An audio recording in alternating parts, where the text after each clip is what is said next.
Hi everybody, and I hope you're well, and welcome to our advanced class. Now if you're following along at home, don't forget to check out our safety disclaimers. That's either to the side here or in the video description below. So in this session we're going to be looking at the basket Manhattan combs, and it looks like this. The basket Manhattan combs.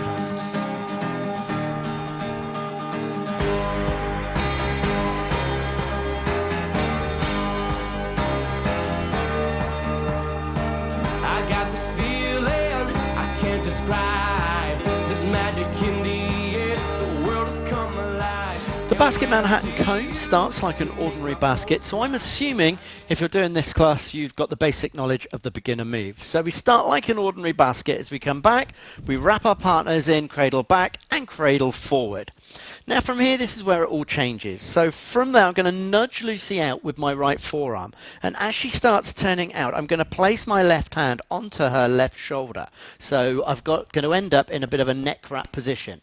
I continue turning Lucy all the way around until she faces me, so we're square on. Now I'm going to turn her with my right hand. I'm going to turn her anti-clockwise or to the left as I raise my right hand over Lucy's head, and I'm going to turn her anti-clockwise. When she comes all the way around to face me, I'm still going to keep hold of both hands, and I'm going to place my right hand onto my left shoulder. Now if I did a normal Manhattan, I would start turning myself here. However, although I don't need to turn, I do need to turn out slightly because I'm going to do a left-handed comb, so I need to turn out slightly to create some space. So I'm now going to take my left hand over the top of my head into that left-handed comb, and I've still got hold of both hands. From here, I'm going to let go of my left hand. I'm going to turn to face Lucy, and I'm going to raise my right hand to turn her all the way around into a clockwise direction. As she comes out of the turn, I'm going to drive my hand down and through between us to continue turning her round so she can pick up some momentum. As you can see, I've turned out slightly, and I'm going to offer my left hand out to my left. From there, I'm going to guide Lucy over behind my back to my left hand, and then I'm going to pull back with my left hand like I would do for a bit of a catapult spin. Now, it is quite spinny and turny for your followers, so from here, we're just going to collect with whichever hand you want. So we're going to stick in a return just to, cut out some of the dizziness, and then we're just going to step back with whichever hand you're caught with. Let's have a look at this from the follower's point of view. As Karen said, starts as a beginner's basket. So we're going to go back, wrap, back and forward. Now here's where it changes. As you feel your partner nudging you out with a hand behind your back, you're going to take a step forward. His hand's going to go onto your shoulder, so your right arm is coming across your chest, and he continues to turn you in so you're in this kind of neck wrap position. From here, you're now going to get turned anti-clockwise.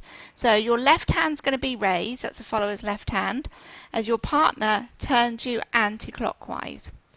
Now as you turn round, he drops your left hand onto his left shoulder, still keeping hold, so don't pull your hand away, as he then raises your right hand and goes into a comb. Now from here, he's going to let go of your right hand, and as you gently start to step away, he's going to raise your left hand and start to turn you in a clockwise position. Try not to travel too far when you're doing this turn, because we're going to go straight back in to carry on turning all the way round, all the way round, all the way round. When you come out of here, I tend to take the hand out because it's obvious we're going to be swapping sides. He's going to push on your back, and then with your right hand you're going to take the spare hand that's out to the side, and your partner's going to pull you back into a catapult spin. So we're going to spin all the way round. Now it can be a little bit dizzy if you're not used to it, so we'd appreciate a return on the end anti-clockwise to stop us getting dizzy, and then we're at the end of that move. So if we start speeding this move up, it looks like this. We step back for the basket, wrap, cradle back, cradle forward, then wrap. Turn into the comb, turn your partner, drive the hand forward and prepare into the spin. Remember to stick the return on at the end and back.